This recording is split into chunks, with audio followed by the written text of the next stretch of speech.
Era cui mi sta prendendo un timeline e lei che mi spiegava per come dire, dopo un serie mesi sta dando un timeline quando ya le mandaste por la subir. So, is everything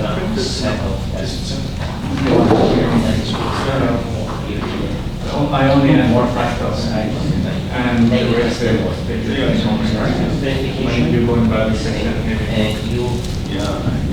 But you just like that. I have a shelf behind my desk. You said you want one? So, let's say, there are tests, it could be possible. I got my letter. Investments that are completely I have irrelevant because there are I have this nice collection. It's like a nice row, but in recent years everything never make you get it on an electronic stick, so Leaf branches. Well, you should have it in the shell For with example, what is Boolean variable, all this. Yeah, that's not so impressive. This Boolean variable. The problem is also that So you see, it's useless. this would be so should touch on these. Even more safe Get is some- the formula which is always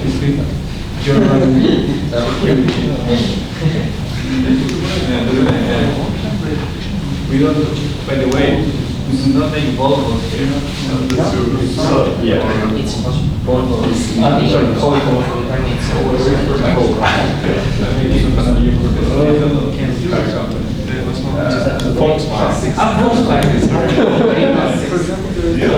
When the Swedish,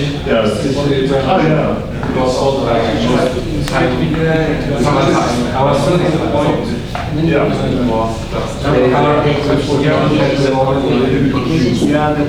It's really bad.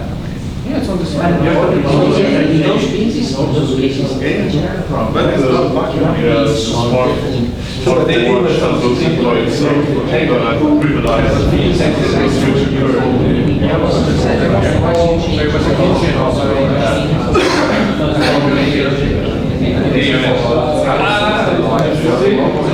and you know why? Because we always take the trick, so we kind of know. You know the tricks, exactly how much statistic.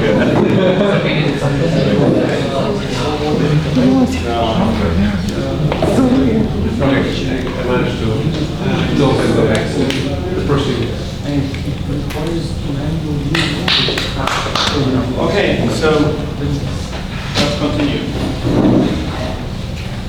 So let's once again recall the idea of quantum verification in more detail. So what we want to start with is recall the underlying principle and also get to know several application areas of quantum verification. And I will give you an overview on different frameworks for random verification. So random verification, it's a verification technique. So we want to compare the system with its specification. And we want to check whether a run of the system satisfies the way of the given reference path. So we have the run. This is this potentially infinite word. And we have the execution, which is a finite prefix. This is a model as a finite word as an infinite word. And of course, we analyze mostly the finite executions because we only have a finite amount of time for observing the system. So what is a monitor? That's informally a device that checks the execution. So it reads it and gives you some wording these, well, some element from some truth domain as we'll learn later on. And the idea is that we attach monitors to our system, either this way or that one. A simple monitor outputs yes if the execution satisfies the correctness property, and no if not.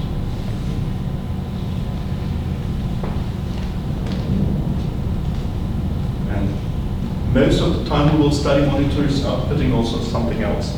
I don't know. Maybe yes, maybe not. If we denote by these semantic brackets of phi the set of valid executions, then according to this understanding, we're trying to solve the word problem, meaning whether the execution is among those satisfied. And it can compare complexity-wise to avoid probably subset problem that we have to solve in the model check, where problem is easier. Okay, and we're not interested in arbitrary monitors, but we're interested in monitors that are impartial and also anticipatory. We will first build only monitors that are impartial, and later on, first we will build monitors that are neither impartial nor anticipatory. Then we will build monitors that are impartial, and finally we will build monitors that are also anticipatory. So what does impartiality and anticipatory and anticipation mean? Impartiality requires that a finite trace is not evaluated to true or false, if there still exists a possibly infinite continuation leading to another wording. So we say monitor is impartial if it does not say yes, the property is satisfied, and then it continues observing the system and says, oh no, I was wrong, or the other way around. So if you say yes or no, then whatever happens, you should stay with this wording forever. That's impartial. This also implies that you need at least 3 truth values, because the monitor starts right in the beginning. How should the monitor know whether the property is satisfied or not? And so in the beginning, at least, the monitor has to say something like, I don't know, let's wait that the system starts. So any kind of logic that is impartial at least 3 truth values. And then there is the idea, so impartiality means the monitor should not give any wrong output. So if you should not do any mistake, what do you do? Well, you don't do anything. And then you get promoted. So the dual is anticipation in this sense. So once the monitor should know that the property is satisfied, then it also should output that the property is indeed satisfied. So the monitor, a trivial monitor satisfying this impartiality would be a monitor always outputting don't know. It's also quite small. And here anticipatory means once the monitor should know, it should also output the first one. And we will see how we can build monitors in this. Applications, well, we can use it for testing. We discussed also in the break. Then we can specify, so when you design software, you start with the requirements. You collect a lot of requirements, and good requirements are those that you can test. Requirements that you cannot test, they're kind of meaningless for the software development.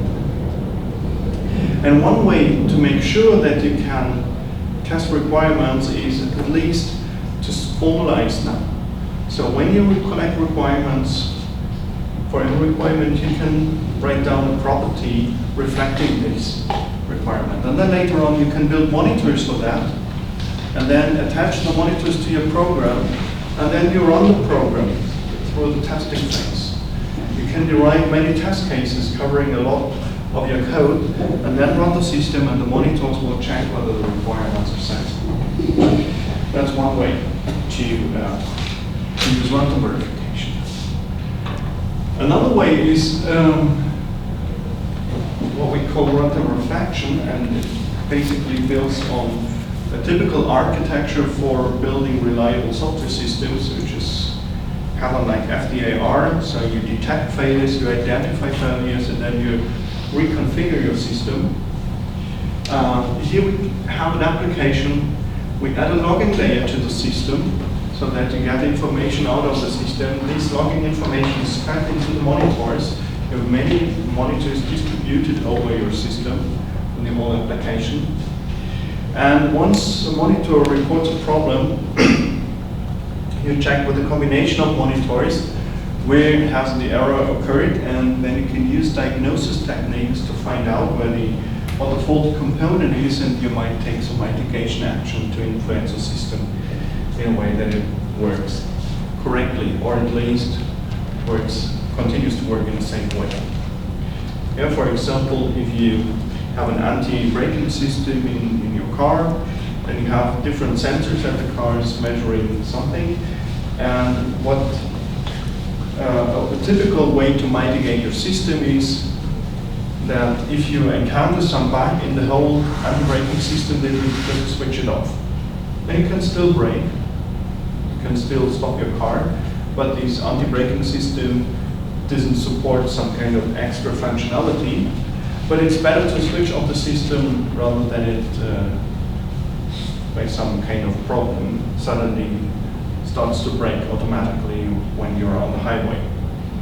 So it's not like really self-repair, but at least to do something. That's another way where this monitoring could play a role. Okay, that's what I said already.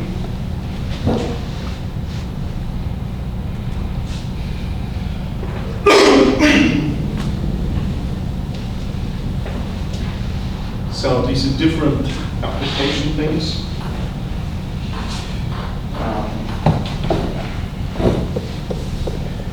What I find most important is, or what interests me most, but I have no idea about that, is to use monitoring in security, in the area of security, to check security properties. That's what I would like to learn more about. Okay, so let's look at this picture. We have many different areas of runtime verification that we could go into. So that's kind of a taxonomy that we can look at. So we have runtime verification in the middle. One important aspect is the traces that words that we're considering. Are these finite words? Are these finite words, but the system is still running, so the finite words are evolving, they're getting longer and longer? Or is the underlying system that have infinite words, and we are looking at a finite part? And we will come up with different semantics of temporal logics for these kind of situations. And that's what we concentrate most on. And then we will build monitors according to these kind of properties. But the area of runtime verification is quite diverse. So you have the people working on, so let's say, the theoretical foundations, but then the monitors also need to be integrated into your system. And when do you do it, how do you do it, and so on. And that's also many different aspects one has to consider. So the integration, is it done inline or is it outline? Meaning, is the monitor code interweaved with your system, so that it's, let's say, using kind of aspect J stuff to integrate this? Or is it outside of your program? When do you do the monitoring? Do you do it online while the system is running? Then you need to satisfy certain real-time requirements. So monitoring should ideally not slow down your system. Or do you do it later? Do you do it offline? Do you, for example, have all the log information in a database? If you do it offline and you have the information in the database, you can look at the code in a forward and backward way, and forward and backward again all the time. If you continuously check the system, then typically you have to consider your trace in a left to right fashion, so the algorithms might be different. Then the question is, to which extent does the monitoring interfere with your system? So if you add monitoring code to your system, does it slow down the system? Does it introduce bugs in this way, trace conditions? So there is this area of these Heisenbugs, what they're sometimes called. So the system is not running correctly, then you add monitoring code, and then the system runs correctly. Because of the monitoring code, you change the scheduling of the system, and some race conditions disappear. So it could also be the other way around. So what they do in the automotive industry, for example, they add logging information in the code, then they test the system, and then they remove the code. and then they cross the fingers that everything works fine. That's what they do in the automotive industry, but in the avionics, they test more serious because it gives the reputation is worse when an airplane crashes.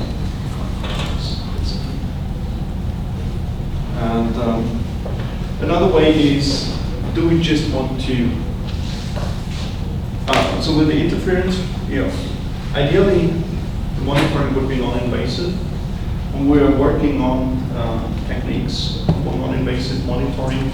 So we need some extra hardware that observes the system and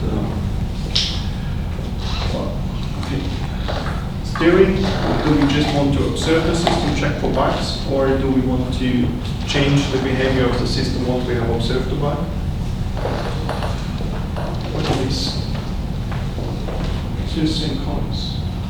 What are we actually monitoring? Is it an event sequence, a state sequence, input output behavior? And the monitors could be different. And we could also differentiate different approaches according to the application area. Do we want to do plain safety checking, or do we apply it in security? In security, it's much more involved because you can combine information from different runs of the system to find out about a secret. So maybe in security it's not a good idea just to observe a single run. Maybe it's better to observe many runs. Yeah, so as we learned today from the login example, you can try several logins and get information out of that.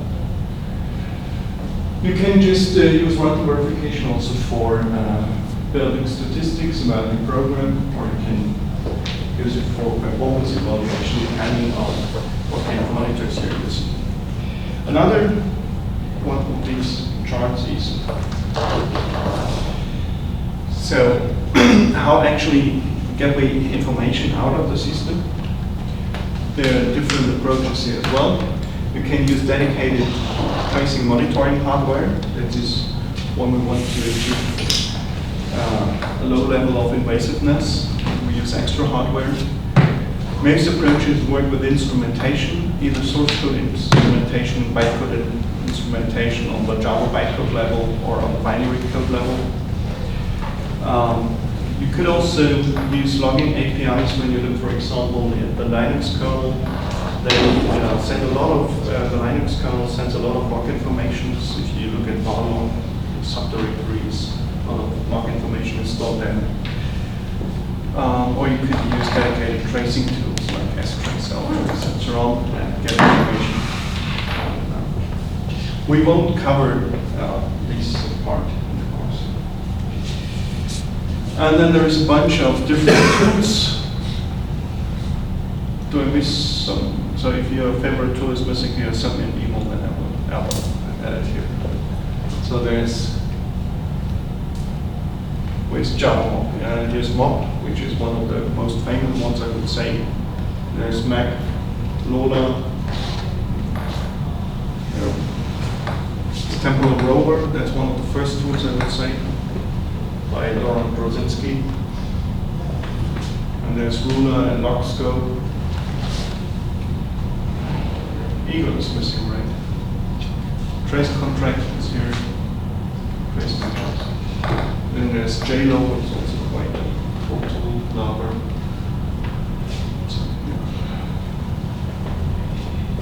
Okay, so, but we also have to go into the meat today. So we start with specification languages and words. So what is the idea of the this unit? So you should understand that we are basically specifying patterns. How should the execution look like? We could use regular expressions for that. But for some reason, I don't like regular expressions, or I think they're not ideally in our setting. So another way to use specifications is, or to formulate specification is to use temporal logic. We should understand the difference. we should understand how to specify properties in LBO. So, who is familiar with regular expressions?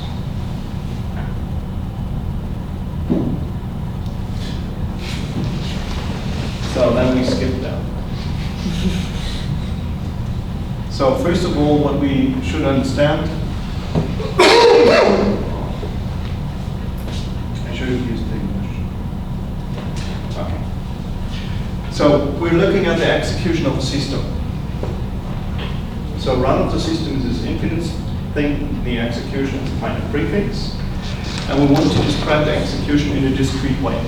So we are looking at the execution step by step. If we would consider hybrid systems, it might be different. But here we look at discrete systems. The computer is executing the program step by step. And we're in one state at a time, and we want to describe the sequence of states. To do so, we use atomic propositions. An atomic proposition is an indivisible bit. So the atomic proposition is either true or false in state. And in each state, a set of propositions might be true or might be false. So we're not interested in every possible value of a variable x, for example, but we formulate properties, atomic propositions, on the property of a value x. And we consider a finite amount of these atomic propositions. Something like variable count is greater than 5. And these propositions could be true or false. Memory for variable data is allocated. That could be another property. Or the memory is free and is now free again. Or in the variable, the finite log file points to some open file. So that is the kind of atomic things that we're interested in, and we call them P and Q and so on. But practically later on in tools, these are the things that we will specify. So a state, so we have AP, denotes the set of atomic propositions, so it's a fixed finite non-empty set of atomic propositions, and the alphabet, so the sequence of states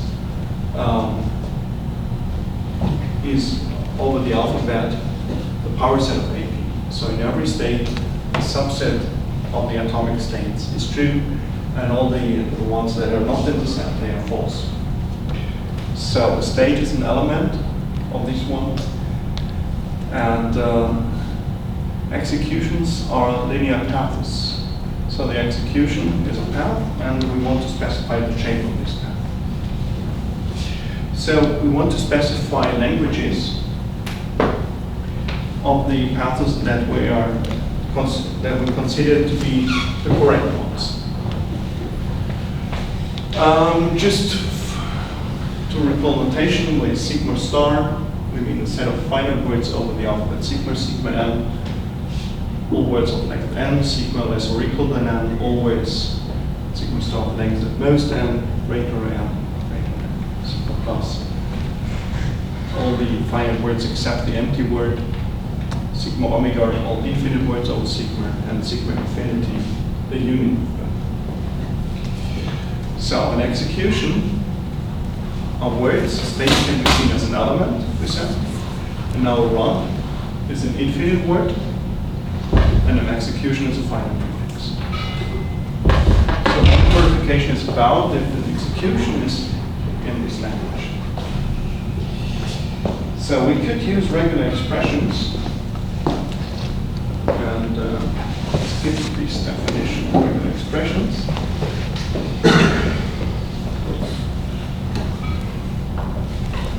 And what is the problem with regular expression? Well, there's not a big problem with regular expressions, but the main idea why we use monitor synthesis is that we want to, well, have this, we specify a property, and then we generate a monitor automatically from this specification. So once we have verified, let's say, using theorem proving or whatever, this synthesis procedure, we're quite sure that we don't introduce errors in this way. But then again, the specification itself can be wrong. And if you write down specifications, you see that you easily make errors in the specification. And the hope is, what we need is something like negation. So, when you look at the specifications, then very often you say something like, I want to see this behavior, but I don't want to see that behavior. So you have positive examples and negative examples. And in the temporal logic, or in any kind of logic allowing Boolean combinations, you can say something like and you can say something like, this I don't want to have, just by adding a negation symbol. And I think that's one of the main things one needs to have, to be rather sure that, so when a programmer reads a specification, he has to do the negation that is in the specification or in the requirements by himself. And he has to come up with a program that is describing the steps that the computer should do. You cannot say, I don't want this to happen. He has to specify what should happen. So if there is some requirement, at least this should happen, but not this, then the programmer has to find somehow a program in between. And here we don't want to get into the same problems that if there's written this should not happen, then if we kind of dualize this property in our hand, and then we might make the same problem, the same error that the programmer did as well. So we want to have formalism that has negation. Yes? Aren't your expressions closed on the computers? They are. Of course, we could add negations to regular expressions. But if we have nested, then regular expressions, then the complexity will increase quite a lot. Of course, yeah.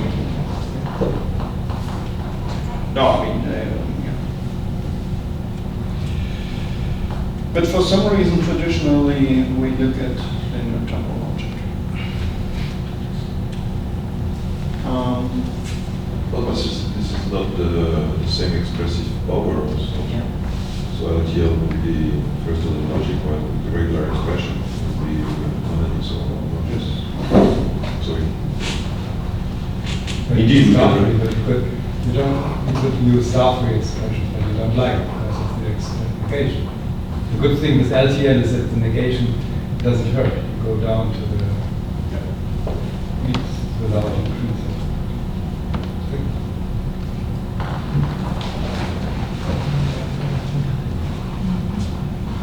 It is said that engineers are reading more easily in their temporal logic formulas, which might well be true.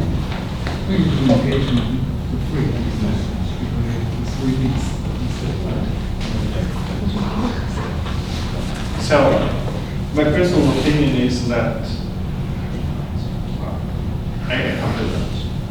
let's go into LTL. So the idea is that we have a sequence of states, and you can think about it as today, we have tomorrow, the day after tomorrow, and so on. Yeah, so it's a time sequence.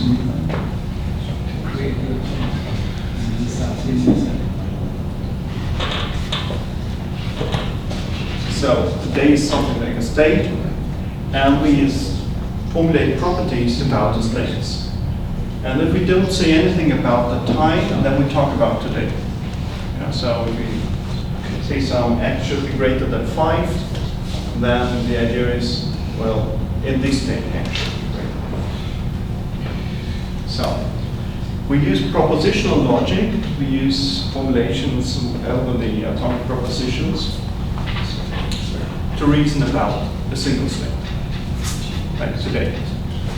So we have atomic propositions, in this example P, Q, R, and S. And in the first state, P holds and R holds. That's why they are attached to S0.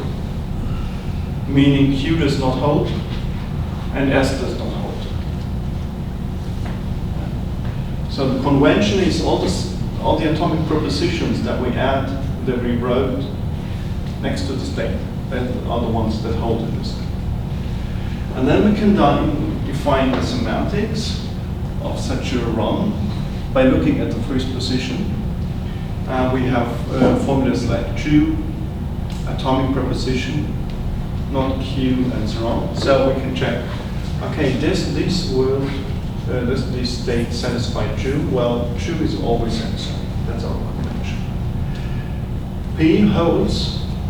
Yes, P is written here, so P holds. This state also satisfies not Q and not S. Why is that? They are not written there. They are written there, exactly.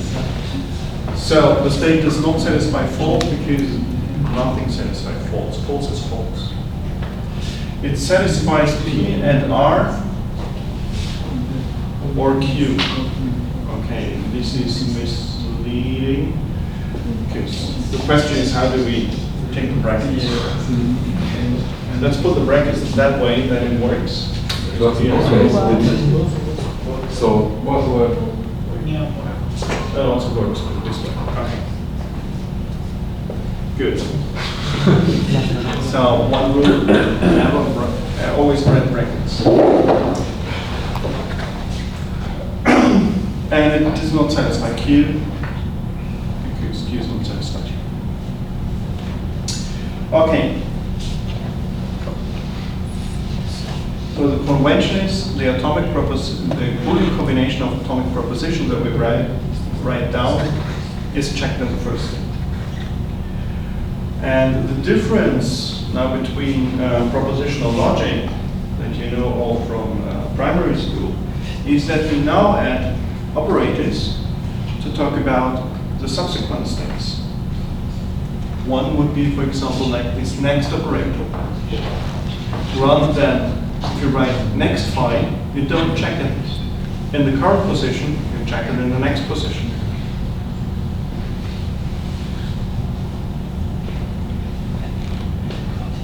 Well, what about the situation if we talk about finite words and there is no next? Then the idea is that this never holds.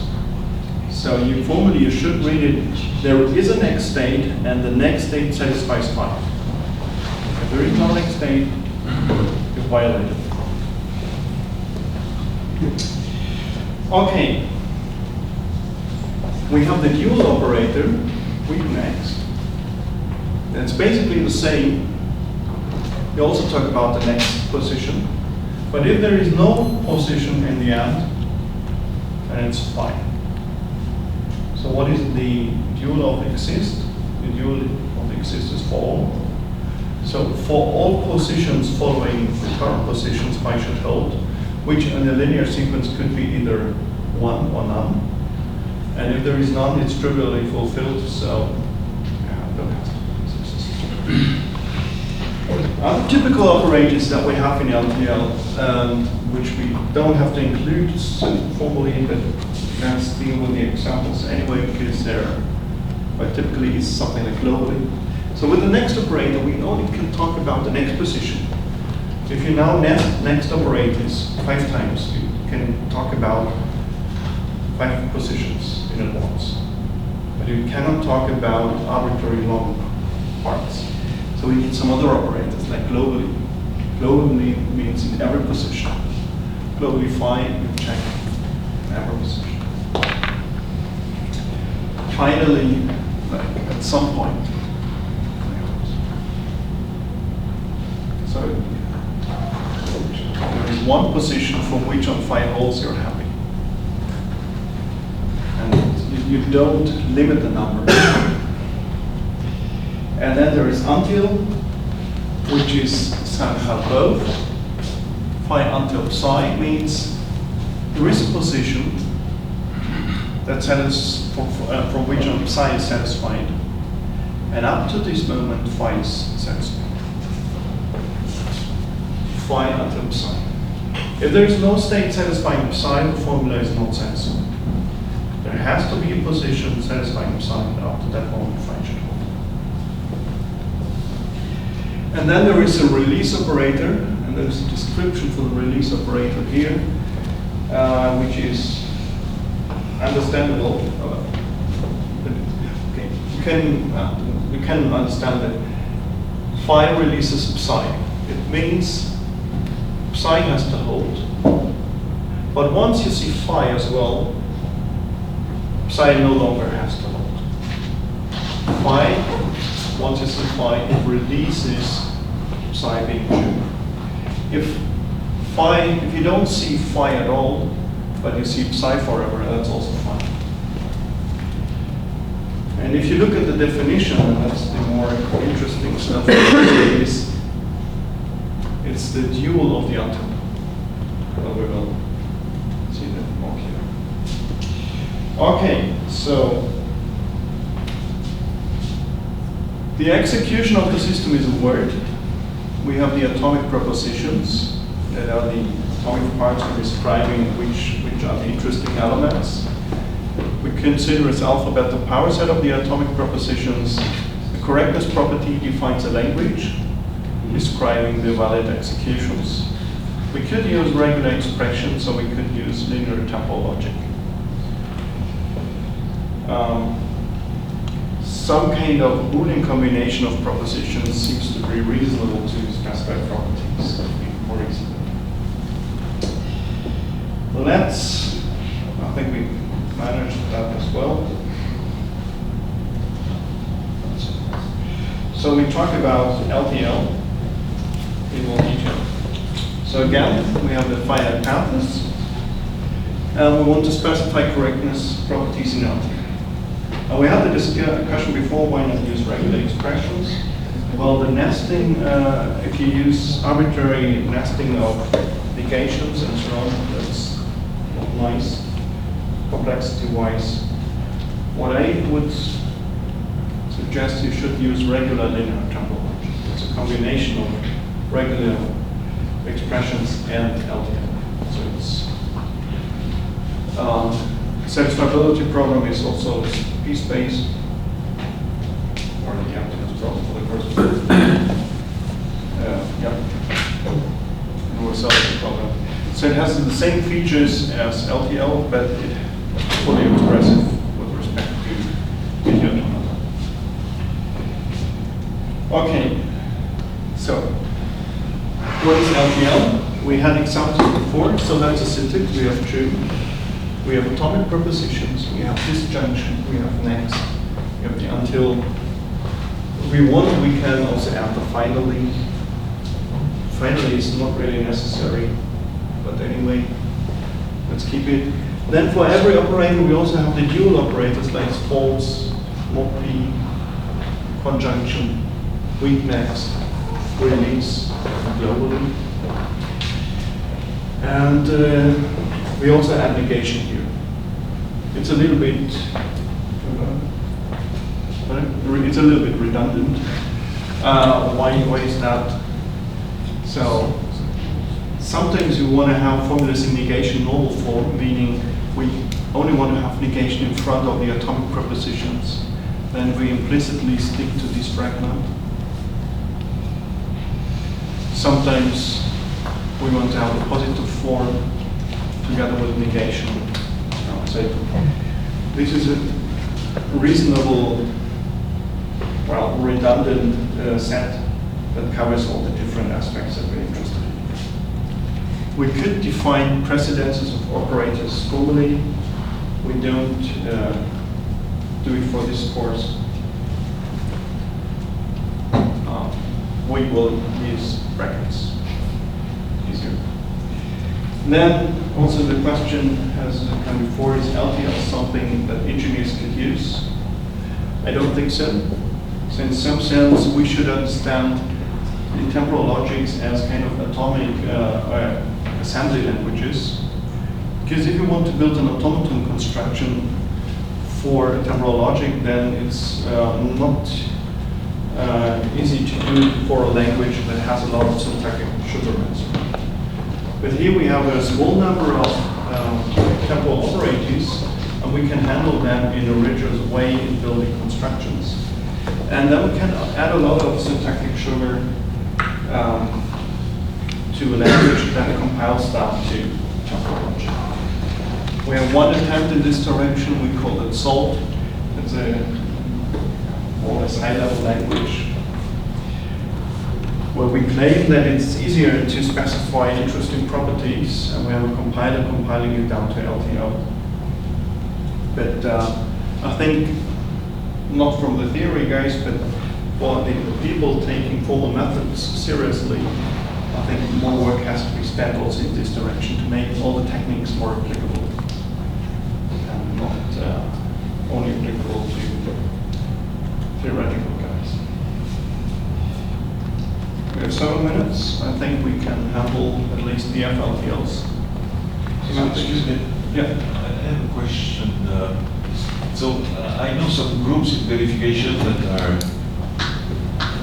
sort of saying that they are doing verification, but in practice they don't have any contract with any company. Yes. Eventually they are verifying algorithm, things like this, which makes plenty of sense in many aspects for teaching, learning, understanding all these methods. You're saying that SATL is better suited for technicians. It means that We also don't have any content trainers. sorry. We also don't have any content trainers. No, I mean, that's only partial. I mean, we have some content trainers too, and we're using salt-like languages also in random verification projects. But it's also, I wouldn't say that it's too convincing. So we have a company using salt, but there's also like this stream-based LoLA approach, and some of the people that we're talking to, they like to specify properties more in this way. So translating it, if you have an equational style of the new calculus, they will like it. It sounds weird, but some people think it is assigning. Yes, some of training in electronics, they're definitely understanding things as equation.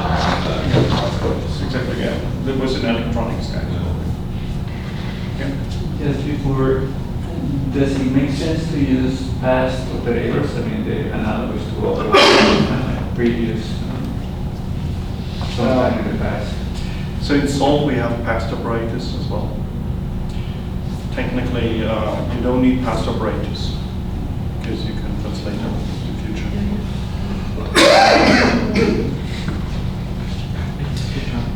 So, what is FLTL? FLTL is easy in the sense that's exactly the definition of LTL also over infinite words. The only difference is what happens for next operators at the end. So, in FLTLs, we say, okay, we have a finite word, and we want to check whether a property is satisfied on this word or not. So we're not in the setting where we're in the setting where the program has stopped. Yeah, so we have the complete output, and we have a finite word we want to see, is a property satisfied or not. And that's what we use this FLTL semantic for finite LTL. So we have two formulas, and we have a finite word. It should be non-empty. The FLTL semantic is only defined for non-empty words, because otherwise you would run into problems for this one, like atomic proposition satisfied or not. So what is the definition? It's defined in a recursive way or in inductive fashion. True is always true. A word satisfies P if P is among those atomic propositions that are satisfied in the first position.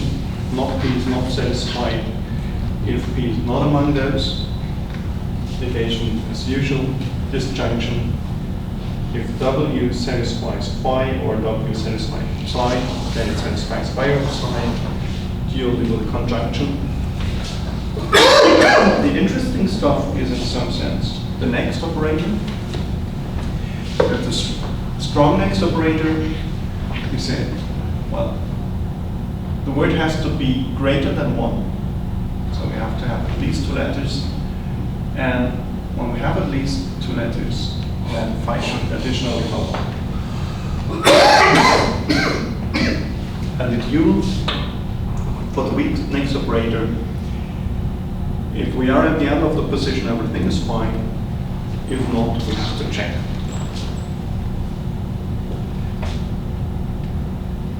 So for those that are familiar with LTL over infinite words, there's no distinction, and that's why you typically only see one next operator, because on an infinite word there's always a next position.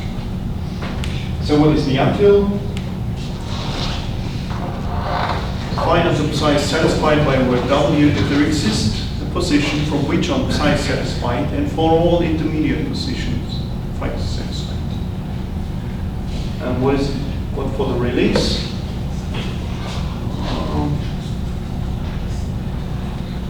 We don't want to understand that. For the gradually and globally, there has to be a position from which on phi holds, or from all positions phi has.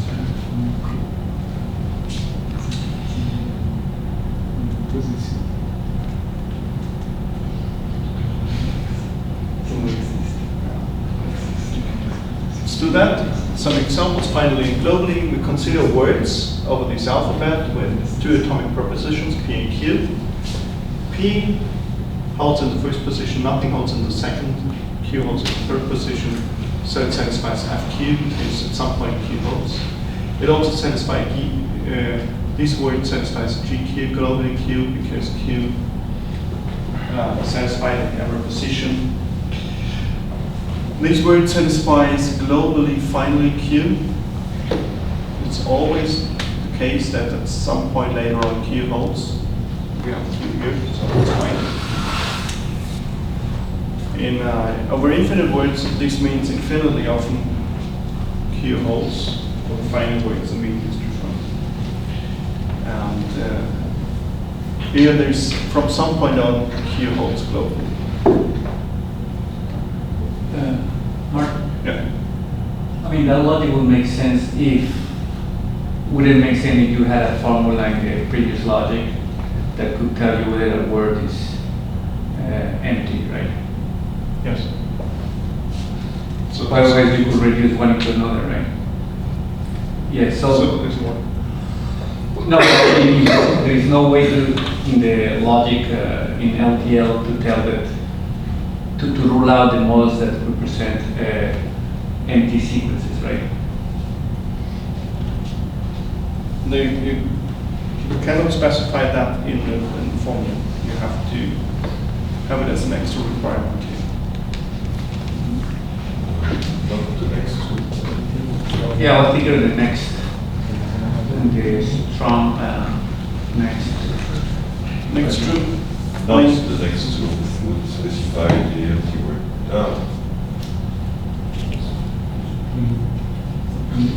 I think the problem is that W is not really nice, because the LTL formula is a formula with a free variable. You can say W at some position, for example, it shows the first one. So if there is no position, W is not defined. Yeah. So the LTL formula is a first order formula with a free variable, which you evaluate at some position. And this choice is to do it at the first order. Ah, that's what they call that. So if you read the LTL formula, they all have a free variable. The position, one head. And if there is no position, then either you invent some left of the word, some -1 position. You also raised a good point. So true is not equivalent to next true over finite words. Over infinite words it is. So you have to be careful whether you will go finite or non-finite words. Yeah, okay, we have that. But we will stop and we will consider some practical examples tomorrow. So thanks for today. See you tomorrow. Thank you. The bus should be waiting Oh, following decision.